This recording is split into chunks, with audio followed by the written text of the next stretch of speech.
अस्सलाम वालेकुम। आप मेरा यूट्यूब चैनल देख रहे हैं इंज़माम उल हसन। आज जो कि बहुत बड़ी पेशरफ्त हुई है मुबारक सानी केस के हवाले से, मोहम्मद अली खान ने एक कमेटी बनाई है जिसके अंदर अपोजिशन भी है और हुकूमत भी है।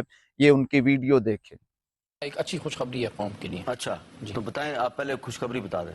आपको याद होगा चीफ जस्टिस के नीचे एक दो नहीं, वो तो एक और इशू है ना। नहीं वो नहीं, हाँ। दूसरा जो एक मुबारक सानी केस आया था, हाँ। कादियानी एक इशू था और उस पे कौम में बड़ा इस्तराब पाया जाता था।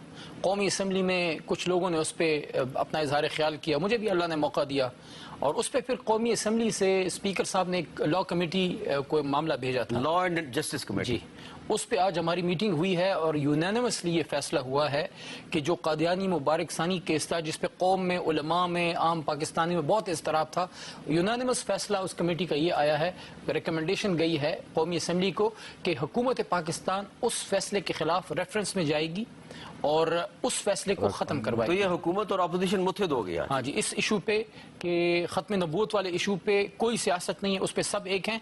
बल्कि कुछ मेंबरान में, जिनमें मैं भी शामिल हूँ, कुछ मेंबरान ने तो ये तक उसमें राय दी है जिस पे सब ने, इस वाले नुक्ते पे सब ने एग्री नहीं किया, लेकिन ये राय भी आई है कि इन जज साहिबान के खिलाफ सुप्रीम जुडिशल काउंसिल जो है उसमें रेफरेंस भी जाना चाहिए इस फैसले की वजह से। लेकिन जहां तक मुझे याद पड़ता है, सुप्रीम कोर्ट बार एसोसिएशन ने भी ये मुतालबा किया सुप्रीम है। कोर्ट बार एसोसिएशन ने भी कहा है, बहुत सी डिस्ट्रिक्ट बार्स ने भी कहा है, हाई कोर्ट बार्स ने भी इस पे कि ये जो सुप्रीम कोर्ट के फैसले का पैरा 42 है वो ठीक नहीं है, पूरा फैसला उसको रिवर्स किया जाए, क्योंकि इससे एक बहुत इब्हाम पैदा हुआ है, बहुत लोगों में गम गुस्सा पाया जाता है, क्योंकि जो आईन ने फैसला कर दिया कि जो खत्म नबूवत पे यकीन नहीं रखते वो मुसलमान नहीं है, तो उनको जहरन या ज़ाहिरन या उसमें घर की खलवत में आप तबलीग की या उसकी अपनी टीचिंग्स की इजाज़त नहीं दे सकते। तो उस पर एक बहुत बेचैनी थी। मैं समझता हूँ कि आज का एक अच्छा स्टेप आया है कि यूनानिमस आया है, लॉ मिनिस्टर उसमें बैठे हुए थे, हुकूमती अरकान बैठे हुए थे, पीपल्स पार्टी के लोग बैठे हुए थे, हम लोग पीटीआई वाले सारे जमीयत के बैठे हुए थे, सब ने ये फैसला किया है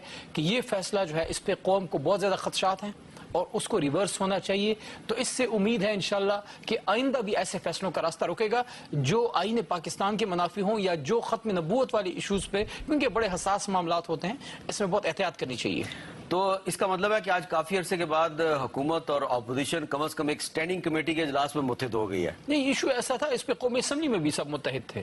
तो अब ये कौमी असम्बली में करारदाद आएगी, ये यहाँ से रिकमेंडेशन चली जाएगी और कौमी असम्बली में इससे करारदाद आएगी जो हुकूमत पाकिस्तान से मुतालबा करेगी कि उस पर हुकूमत खुद रेफरेंस में जाए और ये फैसला जो है वो रिवर्स हो। इस फैसले को रिवर्स करवाने के लिए रेफरेंस दायर करे हुकूमत। हाँ जी। अच्छा, अब जरा फिर वो दोबारा मैं ये आप वीडियो देख रहे थे मोहम्मद अली खान की, जिसके अंदर उन्होंने बताया कि हर उलमा कराम ने इस आवाज़ को उठाया और बिलखसूस जिस शख्सियत ने इस आवाज़ को उठाया उसका नाम पीर ज़हीरुल हसन शाह साहब है, जिसने चीफ जस्टिस के सर की कीमत लगाई। और ये जो ख़त्म नबूवत का इशू था ये पूरे पाकिस्तान के अंदर हाईलाइट हुआ।